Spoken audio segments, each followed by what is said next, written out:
Burkina Faso, la Haute Cour de justice s'est vue obligée d'attendre la décision des sages avant de poursuivre le procès du gouvernement Compaoré, et ceci suite à la saisine du Conseil constitutionnel par les avocats de la défense. Au Mali, le camp de l'ONU a une nouvelle fois été touché par des obus. L'attaque a été revendiquée par le groupe dirigé par le chef djihadiste Iyad Agali.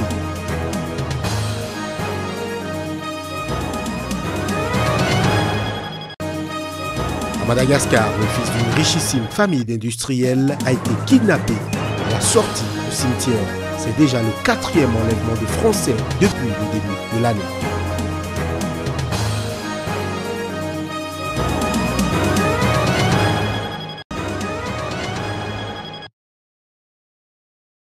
Au Burkina Faso, et suite à la saisine du Conseil constitutionnel par les avocats de la défense, la Haute Cour de justice s'est vue obligée d'attendre la décision des sages avant de poursuivre le procès. Face aux multiples exceptions et les recours déposés sur la table du Conseil constitutionnel par les avocats de la défense, la Haute Cour a dû surseoir à statuer. À tout ceci, il faut ajouter la volonté des familles de victimes de se constituer partie civile dans cette affaire. La loi ne permet pas, en son état actuel, aux victimes de se faire entendre durant le procès. Leur avocat, Maître Guy Hervé Cam, a déposé un recours auprès du Conseil constitutionnel pour que cette disposition soit ajoutée à la loi sur la Haute Cour de justice. Reste maintenant au Conseil constitutionnel de statuer sur les irrégularités relevées par les différentes parties et de dire si certaines dispositions sur la Haute Cour de justice violent la loi. Pour rappel, les 34 ministres du dernier gouvernement Compaoré, dont le président lui-même en sa qualité de ministre de la Défense, sont poursuivis depuis le 27 avril pour complicité d'homicide volontaire et blessure volontaire pour avoir participé au Conseil extraordinaire des ministres du 29 octobre 2014, au cours duquel ils ont décidé de faire appel à l'armée pour réprimer les manifestants contre la modification de la Constitution qui devait permettre à Compaoré de briguer un nouveau mandat.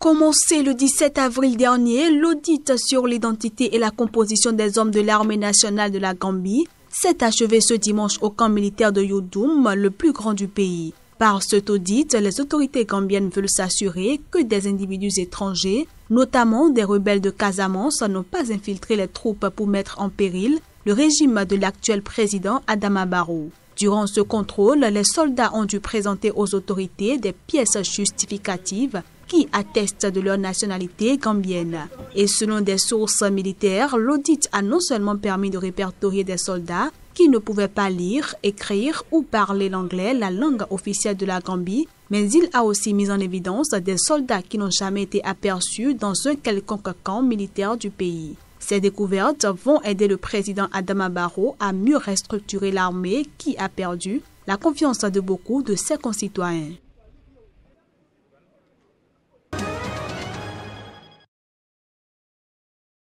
Au Mali, le camp de l'ONU a une nouvelle fois été touché par des obus. L'attaque a été revendiquée par le groupe de soutien à l'islam et aux musulmans dirigé par le chef djihadiste Iyad Ali. Chose rare, la revendication était accompagnée d'une photo. On y voit 4 hommes enturbanés munis de Kalachnikov qui se bouchent les oreilles alors qu'un obus de mortier est tiré à l'aide d'une rampe calée avec des sacs de sable. Difficile d'identifier le lieu dans lequel se trouvent les combattants, mais le sable et la végétation correspondent au paysage dans les environs de Tombouctou. Au moins 6 obus ont été tirés, 2 ont atterri dans l'enceinte de l'aéroport, tout proche des stockages de gasoil, tandis qu'un autre a atteint le camp de l'ONU. Très rapidement, des individus suspects ont été repérés à 1 km à l'est de l'aéroport de Tombouctou. La gendarmerie malienne aurait procédé à des tirs de sommation pour faire sortir les suspects de leur cachette, tandis que les forces françaises Barkhane, la MINUSMA et les soldats maliens se sont lancés dans des patrouilles pour tenter de rattraper les assaillants.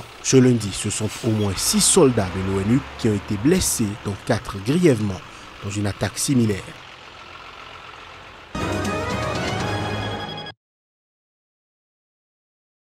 Quatrième enlèvement de Français depuis le début de l'année à Madagascar. Dans la capitale, le fils d'une richissime famille d'industriels franco-malgaches d'origine indienne a été kidnappé à la sortie du cimetière par une dizaine de malfaiteurs lourdement armés. Un garde du corps de l'une des familles qui a fait mine de sortir son arme a reçu 2 balles en plein corps. Yanis Ismaël, 26 ans, fils de Danil Ismail, propriétaire du conglomérat malgache SMTP, est alors attrapé et emmené. Pour l'heure, la famille du jeune homme n'a pas encore porté plainte et n'envisage pas, selon différentes sources, de le faire. Il y a quelques années, le kidnapping de membres de la famille s'était soldé par un drame. La confiance envers la police malgache serait donc lourdement entamée. Les parents restent dans l'attente d'un contact suivi avec les ravisseurs pour avoir des informations sur l'état de santé de Yanis. Aucune demande de rançon n'aurait encore été formulée. Le garde du corps, lui, se trouve en réanimation à l'hôpital militaire de la capitale et son pronostic vital est engagé. Quant aux enfants présents sur les lieux de l'enlèvement, ils ont été pris en charge par une cellule psychologique. La police judiciaire a ouvert une enquête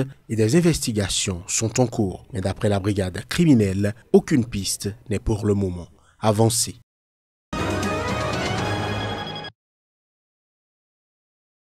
Depuis octobre 2015, plus d'1 million de personnes qui avaient fui les exactions de Boko Haram sont retournées dans le nord-est du Nigeria. C'est ce qu'a révélé dans un rapport le Conseil norvégien pour les réfugiés. Pour Tchekba, le directeur du Conseil norvégien pour les réfugiés au Nigeria, depuis un certain temps, le retour des déplacés s'accompagne de tensions qui éclatent de plus en plus dans les communautés. Il affirme également que certains déplacés retournent et découvrent que leurs maisons sont occupées et faute de moyens, ces derniers se retrouvent à nouveau déplacés. Selon un élu local du pays, après la signature d'un accord tripartite entre les gouvernements du Cameroun, du Nigeria et l'Agence des Nations Unies pour les réfugiés pour soutenir les retours volontaires, le nombre des retours a augmenté.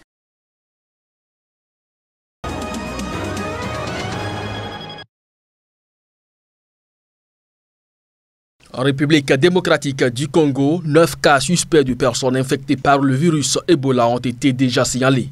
3 d'entre elles sont mortes et la présence du virus Ebola Soche-Zahir a été détectée dans l'un des 5 échantillons sanguins prélevés sur les patients soupçonnés d'avoir contracté cette maladie associée à un taux de mortalité élevé chez les personnes qu'elle touche. Rappelant que la République démocratique du Congo avait déjà fait face à cette épidémie de fièvre hémorragique à virus Ebola et que le pays avait acquis une expertise certaine dans la riposte contre cette maladie, les autorités congolaises ont appelé la population à la vigilance. La situation est donc sous contrôle et les équipes sur place nous tiendront régulièrement informés de l'évolution de la situation sur le terrain.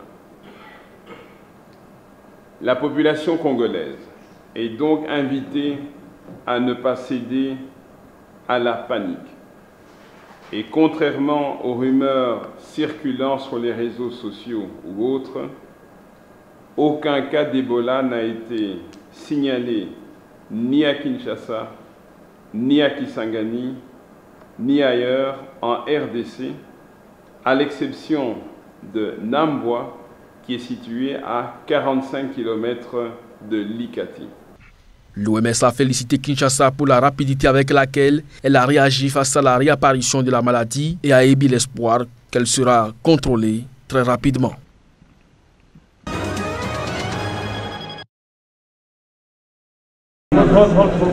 Dans la capitale yéménite Sanaa, cet hôpital déborde de patients déshydratés, atteints du choléra. En seulement 2 semaines, plus d'une centaine de personnes ont déjà perdu la vie et 8500 ont été infectés dans tout le pays.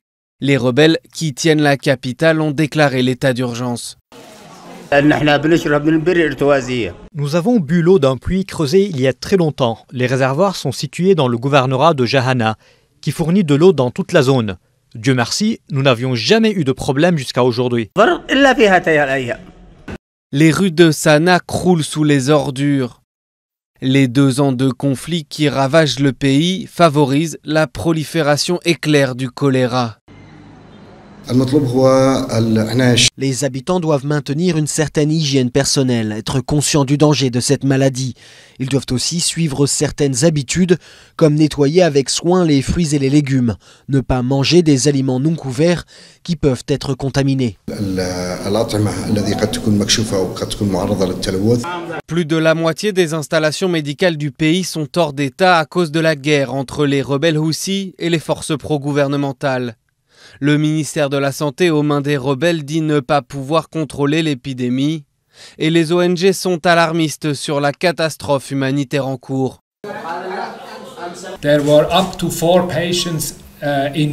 Il y avait jusqu'à 4 patients dans un seul lit et il y a des gens qui sont installés dans le jardin et même certains dans leur voiture avec le tuyau de l'intraveineuse qui sort par la fenêtre.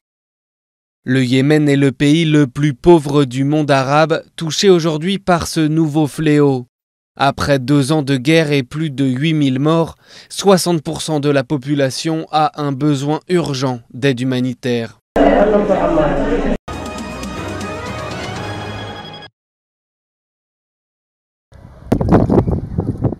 Le changement climatique dicte ses lois au Guatemala. Autrefois vaste plan d'eau turquoise, la lagune d'Atezcatlampa est aujourd'hui une victime de premier rang des affres de ce phénomène. Des coquillages asséchés émergent du sol craquelé par le soleil. Le phénomène particulièrement prononcé en 2016 a laissé 3 500 000 personnes dans l'attente d'une assistance humanitaire selon l'Organisation des Nations Unies pour l'alimentation et l'agriculture. Nous avons des enfants qui meurent à cause du manque de nourriture. Ce qui se passe, c'est que nous ne le voyons pas. Il n'y a pas de photos qui montrent ce problème, mais ça devrait être une honte pour les habitants de l'Amérique centrale. L'Amérique centrale ne devrait pas avoir des enfants mourants à cause du manque de nourriture. Ça donne envie de pleurer, de voir le lac asséché comme ça. Et maintenant, il faut voir s'il va à nouveau se remplir avec la pluie qui tombe. Et les pronostics du Forum du climat d'Amérique centrale ne sont guère optimistes. À partir du mois de juillet, El Niño pourrait à nouveau se faire sentir. Ce phénomène météorologique irrégulier provoque des hausses de température dans le Pacifique, accompagnées de sécheresses dans certaines zones.